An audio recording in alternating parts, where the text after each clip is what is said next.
name first? Hi, I'm Elmer Bagos. I am Janine Bagos. Hi, I'm Julie. Hello, I'm Susan.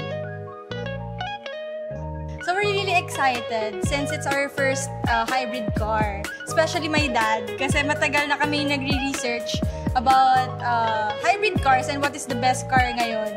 And ayun, nakita namin na BYD it's promising. So we got it and ayun, iuwi na namin siya later. So we're really happy. Yung model po ng kinuha namin is Seal 5 Premium.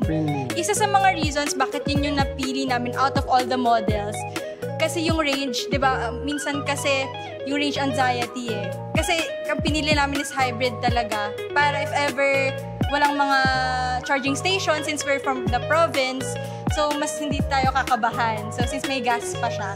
So yun yung isa sa mga reason. Ikaw, Daddy, bakit mo nagustuhan si Premium? Ang gusto ko lang sana yung matipid. Yes, sa gasolina, yun ang number one. Number one. Kasi alam niyo na inflation rate, di ba? So medyo dapat magtipid-tipid na tayo. Ayun. Actually, very responsive naman si Sir Adam. So pag may questions or inquiries kami, alam ko medyo busy siya kasi marami rin siyang mga clients. Pero he really makes time talaga. So pag may inquiries kami, nasasagot naman niya agad. So okay naman po si Sir Adam as an agent. Yes, as mentioned kanina, nag-respond naman siya agad. Yes, actually sir, when we na-test drive namin yung car, so syempre marami kaming questions since medyo na-advance na yung mga features niya compared sa car namin before na manual. So medyo iba talaga.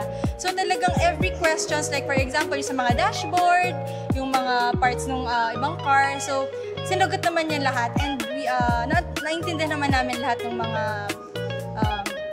information na sinabi niya regarding sa paano mag-charge and yung sa mga maintenance, yung mga PMS and yung iba pa. So